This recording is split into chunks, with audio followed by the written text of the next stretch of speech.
Welcome back to the Life, Learning, and Success podcast with David Schuman. This week we have Rial Andrews on, world-renowned actor, daytime soap star, nutrition expert, and entrepreneur. We'll take a look at what it's like to be an entrepreneur within a company, and he always talks about being a champion. You'll get to find out everything about Rial Andrews, what makes him so successful in acting, life, health, and business. Next on the Life, Learning, and Success podcast.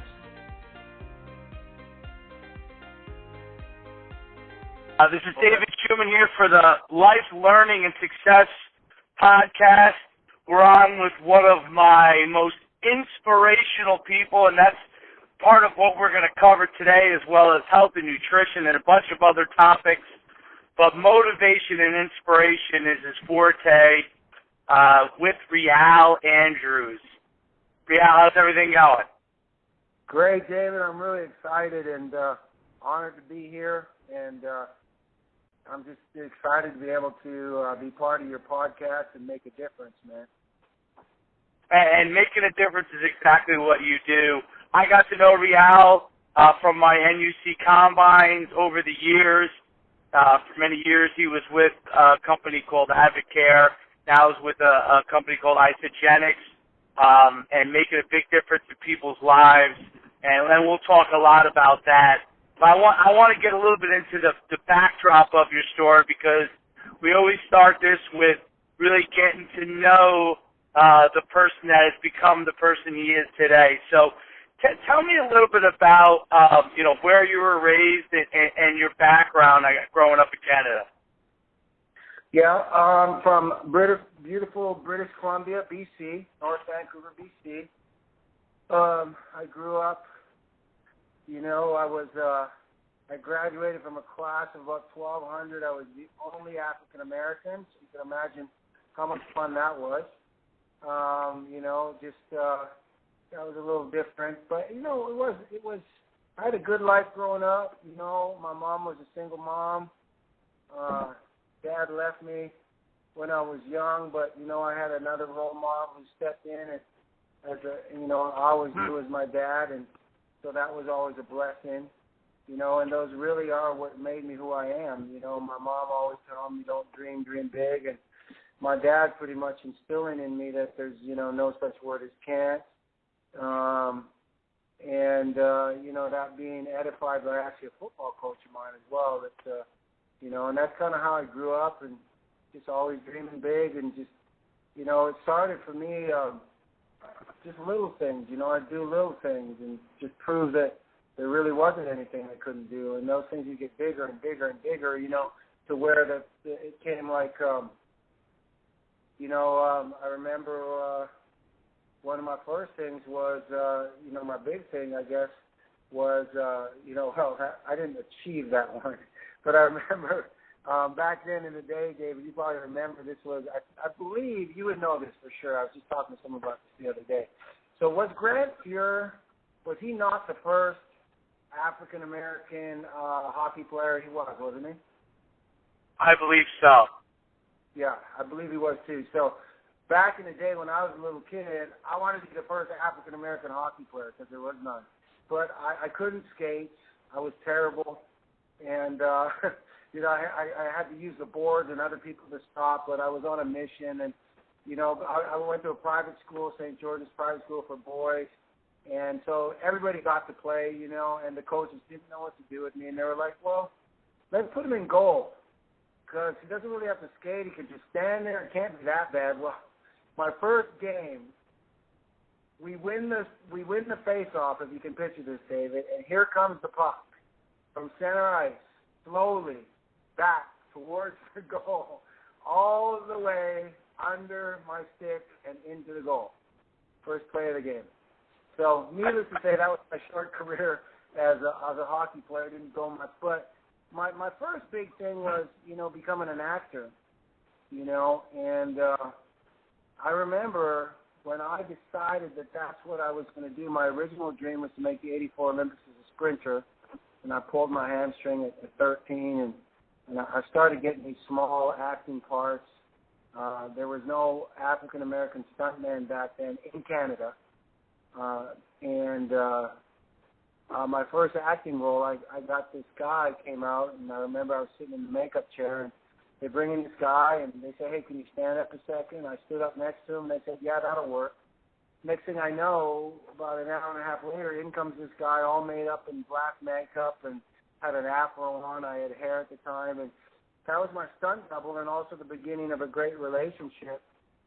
His name was Jacob Rupp, and he was one of the top guys in Stunts Canada out there. And, I had an athletic background, and he said, do you ever think about doing stunts? You can make a lot of money doing this, and I was like, oh, whatever, I'm down.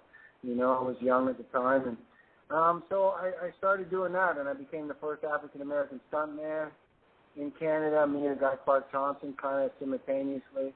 And, of course, I got every role, every bad guy role I got, because every bad guy back then, of course, was black. So, I would get the role because I was black and I could do stunts. I could say one or two lines and get blown up or get beat up or throw a punch or whatever. And then when I decided, I started getting bigger and bigger roles. And then it came to the point where I said, you know what, if I'm going to do this, I'm going to do this right, and I'm going to go get with the best of the best, and I'm just going to move down to L.A. and get into classes and stuff and do all that. But I remember somebody saying, because at the time there really wasn't any work for African-American actors, and even in that industry, I remember somebody saying to me, dude, don't waste your time. There's no work for black actors, and only 3% make a living. And those are the kind of things when people say that to me, I'm like, okay, good, then I'll be part of the 3%. I immediately gravitate that way, David. And so it was little things that got bigger and bigger and bigger, and that's kind of just how I roll. And now I've flipped it where what my passion is, what my why is that I have a dream that everybody will believe in themselves to the point to know that they're not just here taking up space on this earth, but they all have a gift and they all have a calling, and I'm on a mission to help people to see that, because that makes you really, really, to just walk around thinking that they're just here taking up space, that they're just just not important, and that's kind of where I've become full circle, and that's kind of what I do, I think that's amazing, and I want to touch on a couple of things. First of all, how were your parents, your mother and your, I guess it was your stepfather, but he really raised you. But how were they as people? What was their outlook on things that kind of shaped that real positivity that you have? What was their kind of approach to life? Yeah, absolutely. And you're absolutely right. That does shape who you are. Well, my mom, like I said, she was a single mom, and I remember times like, she put me in a private boys' school, okay, and which we certainly couldn't afford. And these are things I know in hindsight, of course. And but she wanted me to have the best, so she at one time she had 3 jobs, and back in the day you could do this kind of stuff. I don't think you can do this kind of stuff anymore. But one of her jobs, she was a hairstylist, she was a bank teller, and I forget what the other job was. But when she was a bank teller, because she couldn't get anybody to babysit me, she used to take me to work, and I used to be under, if you can picture this, like where her feet would go, behind the counter. And that's where she would keep me during the day so that she could do what she needed to do to help me to be able to have the life that she wanted to have. I mean, I remember things. I ran barefoot, David, till grade 7 in track because we couldn't afford a pair of track shoes.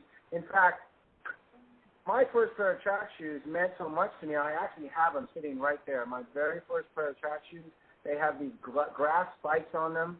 And of course, I have moments with my kids where I'm like, because kids of today are so, for lack of a better word, spoiled. And I'm like, guys, I got my first pair of track shoes still there. You could put them on right now in such good condition.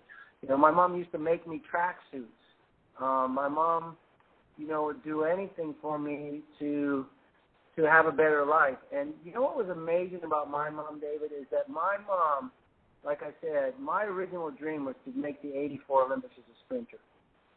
And she did everything possible to make sure that I could have every opportunity, working 3 jobs, doing whatever. And when that time came in my life, when I chose that I was going to become an actor, it wasn't the, I've killed myself, I've given up everything I have for you, and now you're going to throw it all away. It was immediately, David, without even skipping a beat, what can I do to help you? Just like immediately. That was like, what can I do to help you with that new dream? You know, and my dad, who I know is my dad, my stepdad, was just,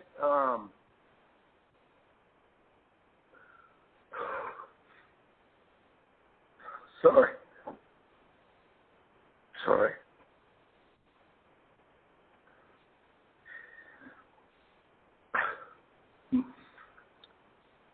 My dad was a rock star. Yeah.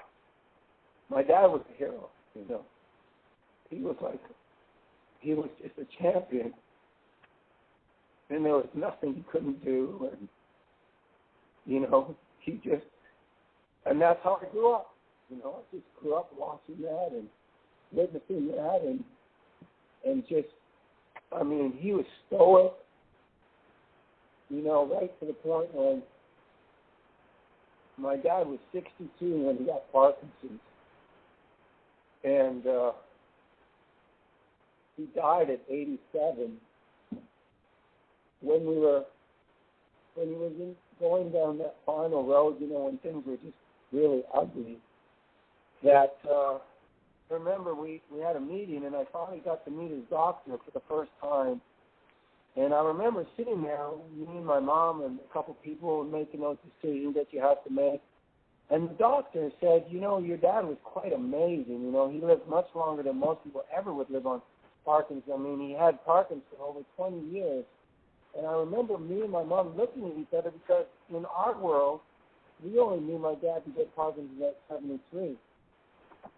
So he was such an amazing man, David, and this is why I, just as I come out of surgery, why I'm up and walking 2 days later, is because that's the imprint that I have in my life. That kind of a person who gets Parkinson's at 62 and so proud and so stoic and so strong that the woman that's sleeping next to him and is dead for 11 years doesn't even know it because he's hiding it.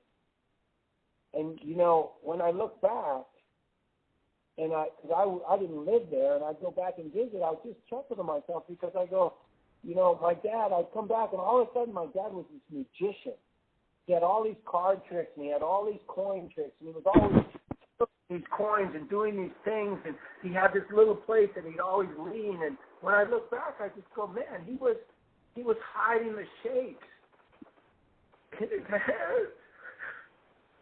Amazing. That's amazing. Yeah, sorry, dude.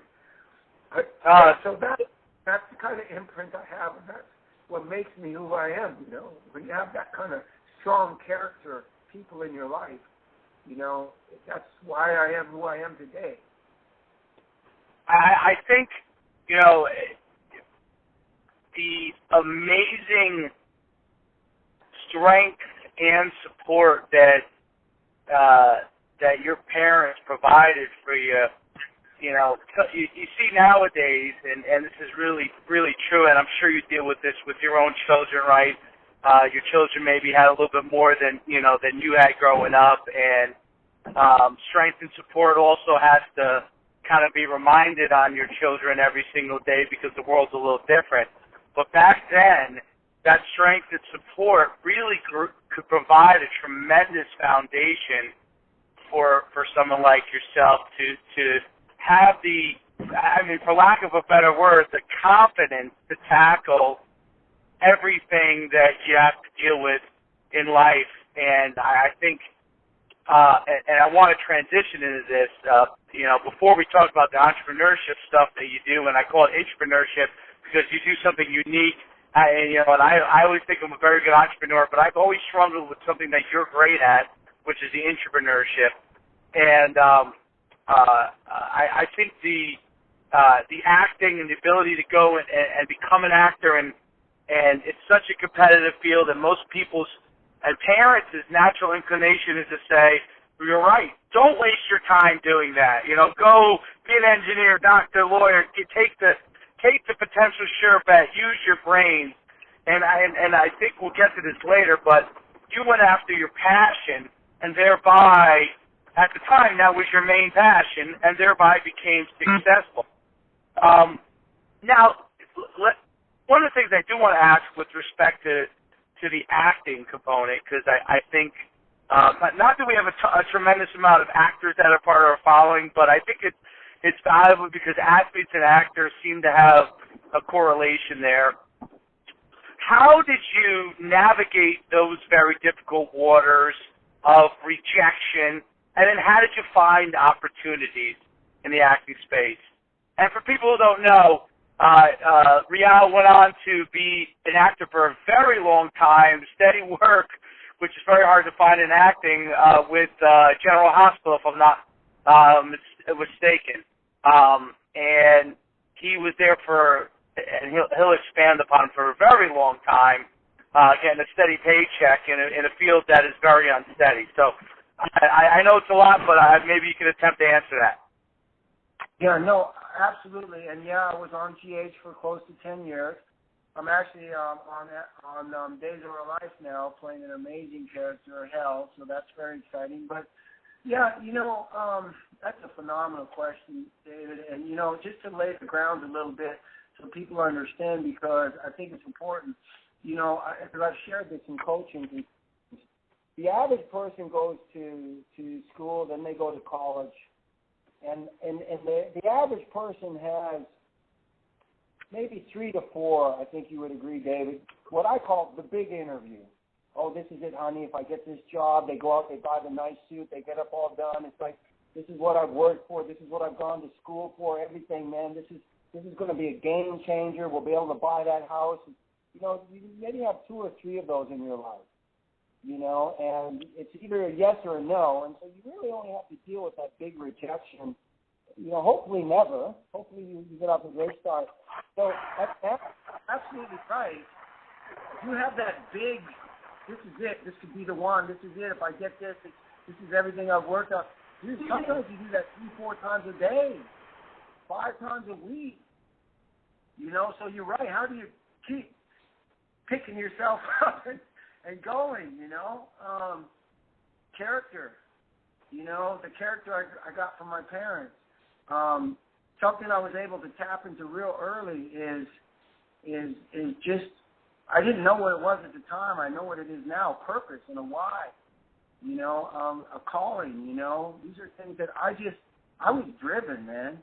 And I was just like, I had such a mindset, David. Now, for a while there, I'd say, what, I wouldn't recommend it, but, as I'm going through a journey that I'm going in right now, I don't know that I wouldn't recommend it, because I have an all-in attitude, and I know you do too. It's like, if I'm going to do something, it's not, let me see if this works. No, I'm all in, and I had that, it's like Burn the Boat. I don't know if you read that book, All In. It's a great book. If you haven't read that, read that book, All In. It's a phenomenal book, but there's history where that guy, you know what I'm talking about, he took those guys over there and they sailed over there in a big boat. I think maybe it was Christopher Columbus or somebody, and don't hold me to that. History's not my thing, but it is historic. And they were going in there to do battle with somebody, and when all the warriors got off the boat and ran up the hill to go to war, they looked back and the boat was burning. Because to him, that was it, guys. We're not going back. We're going in. And when I was doing the acting, like I said, I really didn't know what I was doing then, but the attitude I had was, when I moved to Hollywood, I had this thing in my mind. I was not getting a menial job, because to me that meant I failed. And let me tell you something. There were times when I didn't have 25 cents. Back then you could get a stamp to send a letter home. I mean, there were tough times. I was a 17-year overnight success. Okay? 17 years. And then I got that big break on General Hospital. So there was a lot of, but I had that, I'm not gonna do that. I was all in, dude. And I was just. Can I interject? How do you? Because many people, okay, when they get to that point, right? 17 years overnight success. What do you do on a daily basis to keep yourself plugging away on your dream? What are some of the techniques you do on your mind and some of the actual actions you do to keep yourself focused when, it's hard to rub two nickels together, but you have this dream you're pursuing? Yeah, that's a great question. You just have to know that this is what you really want. And I guess it's what I'm passionate about now, helping people to know that they do have a calling. And if that's your calling, you need to go after your dream because, and just staying focused on your dream, I guess, and believing in yourself. Then there's going to be stuff that you're going to do. Like for me, it's working out, okay? For me, it's working out. Maybe it's dancing. For me, it's personal growth. That's huge. I'm constantly downloading books.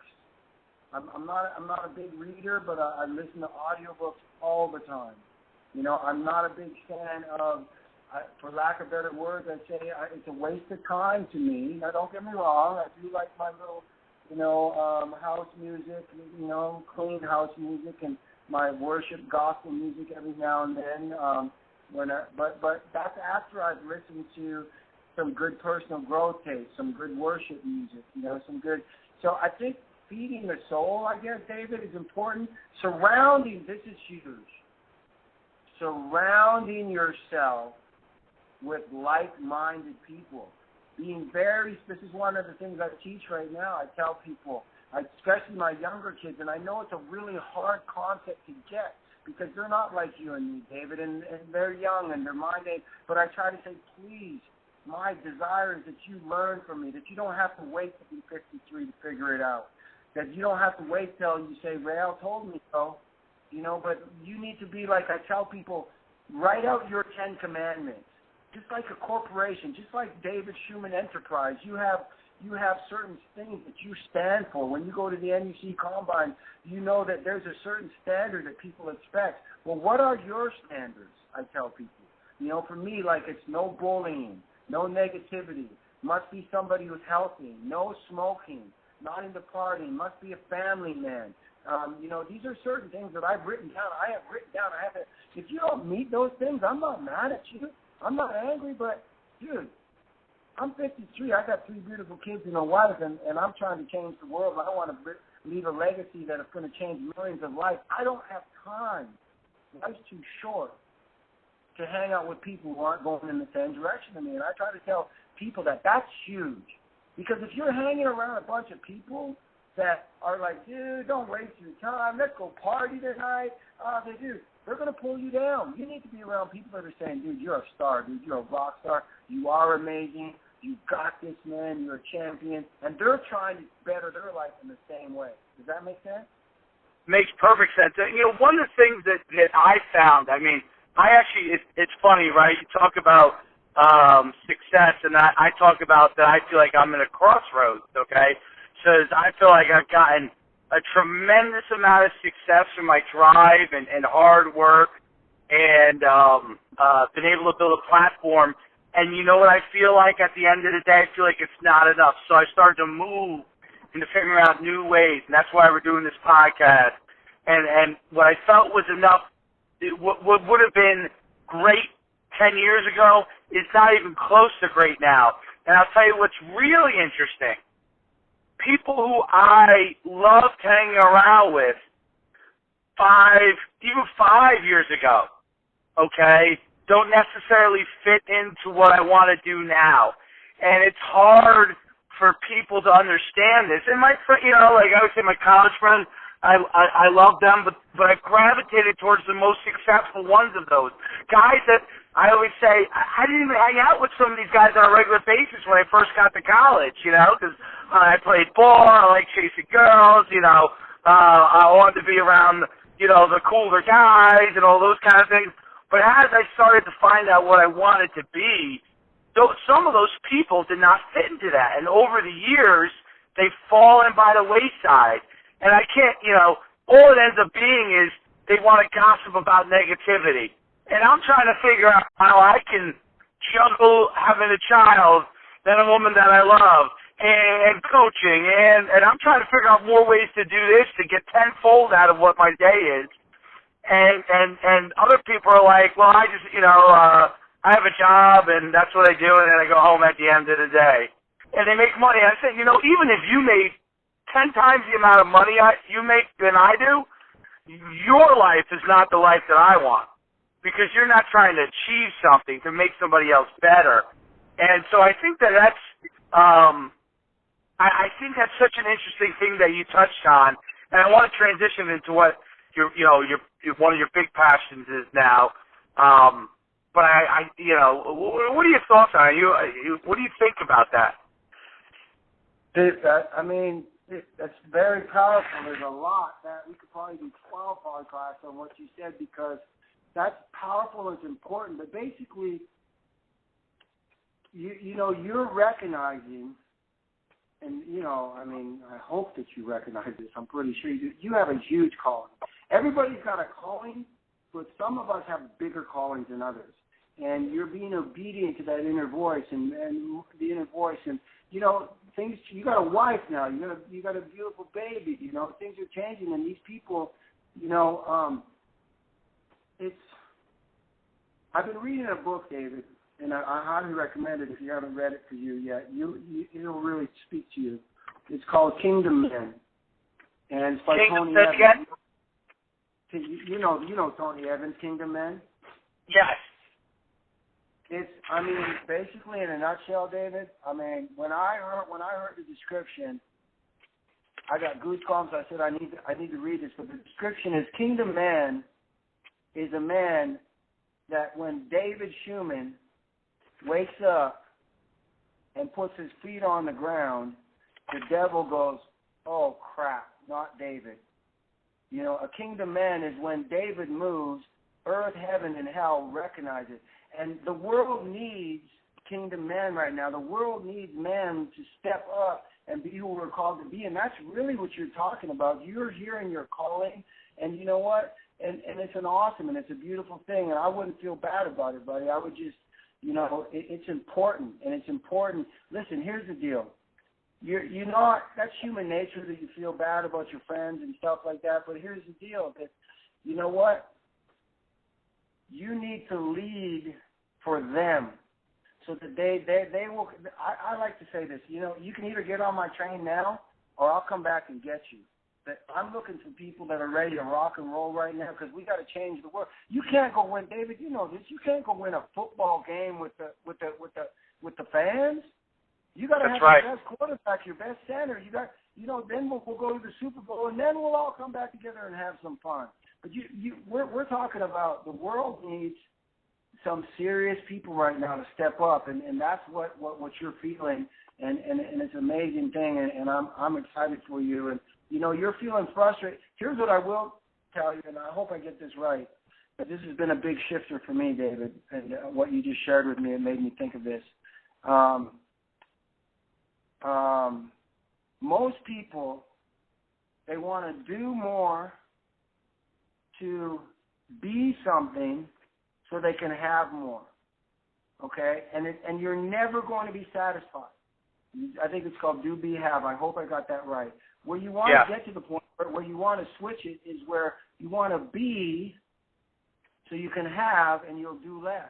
And once you just get to know who David is, who Rael is, whoever you are, and you know who you are and your calling, then because it's like, you know what it is like, like if you go buy a new car, you got that car, you're all excited, but within 2 weeks, dude, it's got the kids spill some stuff over it, and you're already looking at another car. So if you're always doing things to have more stuff, you're never going to be satisfied. So you maybe just want to spend some time and just focus on and get in touch with who you are, because you're an amazing person, David, and then you'll get more satisfied, I think. Does that make sense? Absolutely. And this podcast has been incredible. We've interviewed some incredible people, and I encourage you to take a look. You go on iTunes after you get done with yours, when we get it up there tomorrow. I want to talk about your isogenics and what you're doing. And for those out there who don't know, Rial left Advocare, which was a great organization, which he was one of the top distributors there at Advocare, and he used to come to every single one of our events, and he had teams of people that would come and provide Advocare products, and left cold turkey for isogenics. And Rial is a big, not just healthcare nut, but he also really believes in training people, and I watch his videos on Facebook Live and developing people.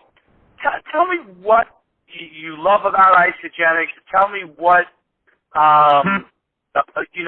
what it's like to be an entrepreneur in the organization. So an entrepreneur is someone, obviously, who's an entrepreneur within an organizational structure.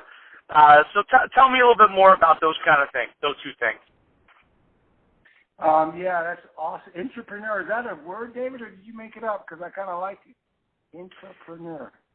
It's actually many years ago when I first was in technology.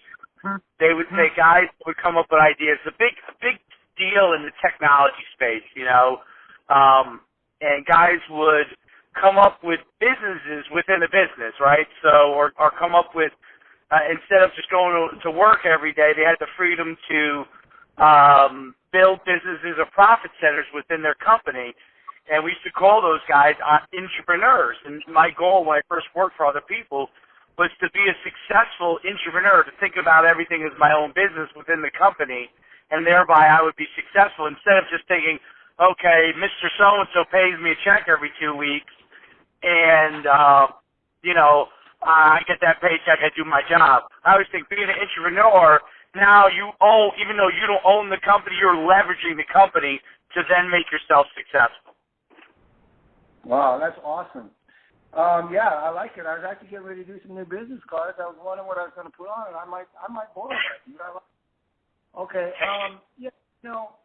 First thing is, like you said, Advocare was a huge part of my life.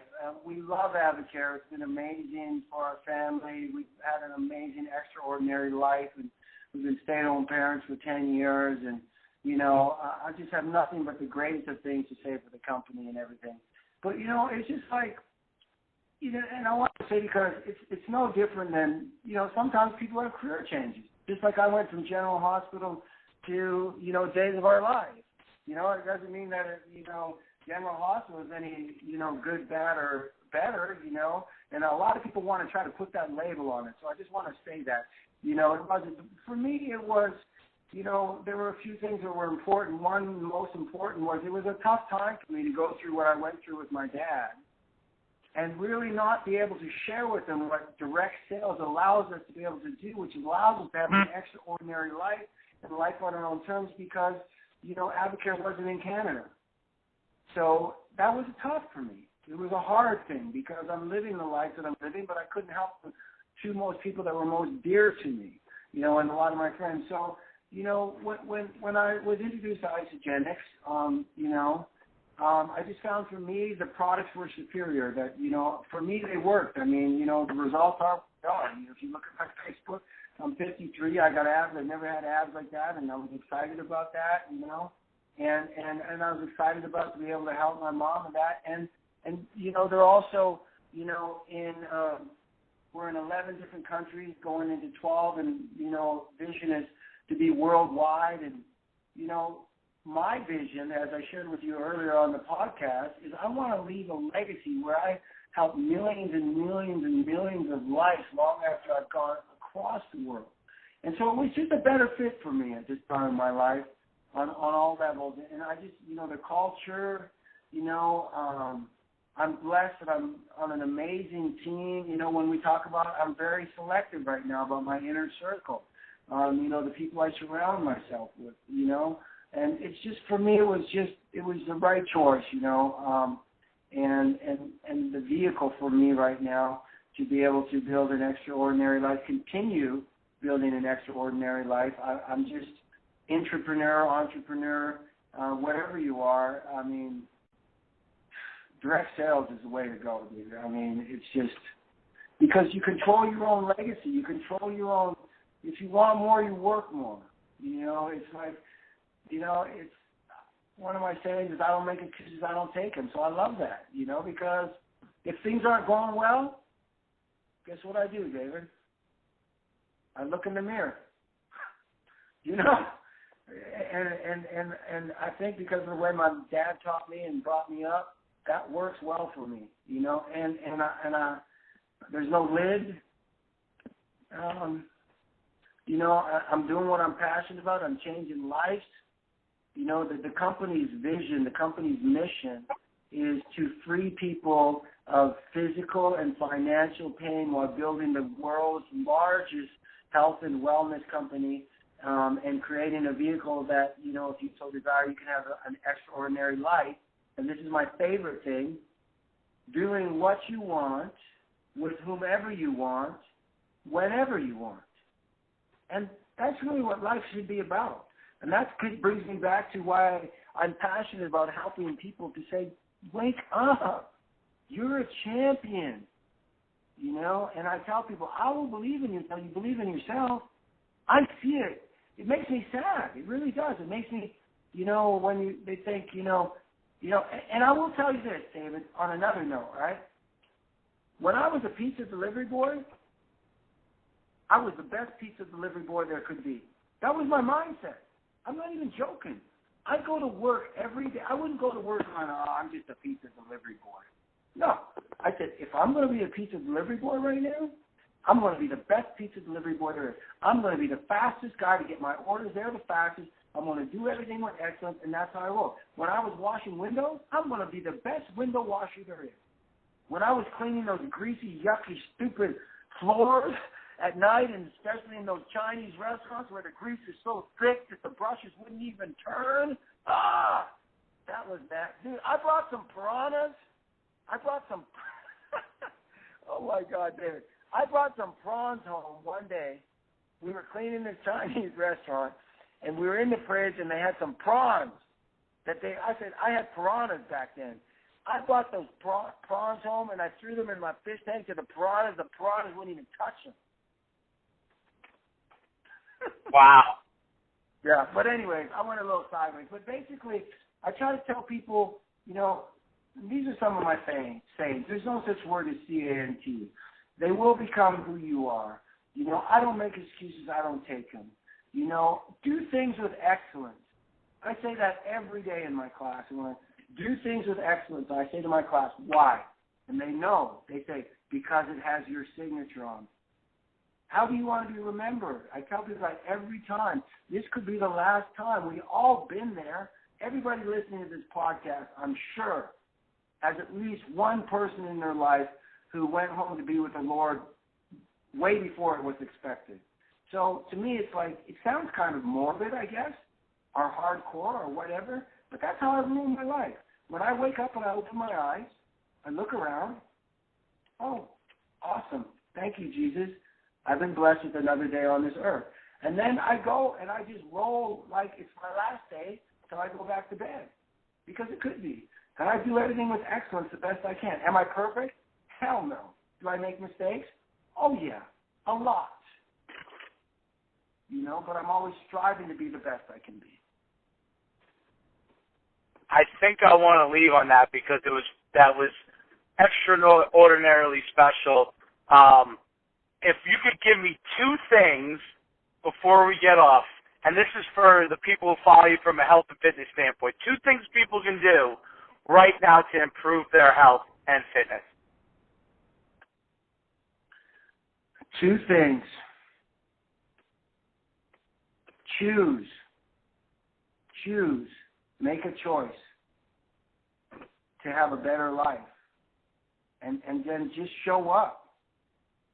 Show up at the gym. Show up at a program. Get with a coach. Get with a program. Just choose and show up. That's it. Don't overthink it. Just make a decision. Today, my life will be different forever. Today, I'm going to lose this weight. Today, whatever that choice is, and then just show up. find a coach, find a gym, find something, find a program. Reach out to me if you want. You can reach out to me in www.joincoachreal.com if you want to contact me, or I'm here to help. Reach out to me on my Facebook, facebook.com Coach. I think it's Coach Rail Andrews. Facebook.com Coach Rail Andrews. Get in touch with me, David. Reach out to David. David's an awesome coach. Okay, so just choose and show up. That's it. Choose and show up.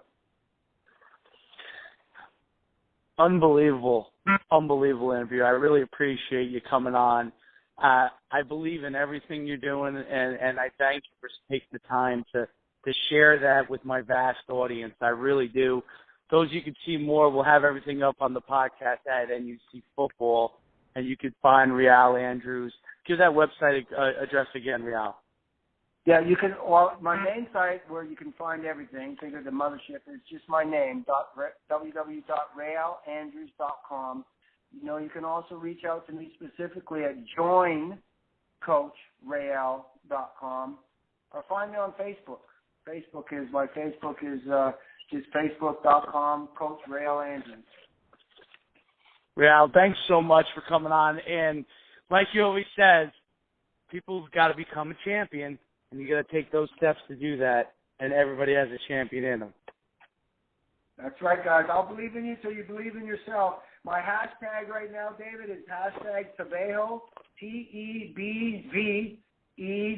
TEBVEO, and that's Spanish for I see you, which means I see you, I see your greatness in you, I believe in you, I will believe in you until you believe in yourself. Let's get this done, guys.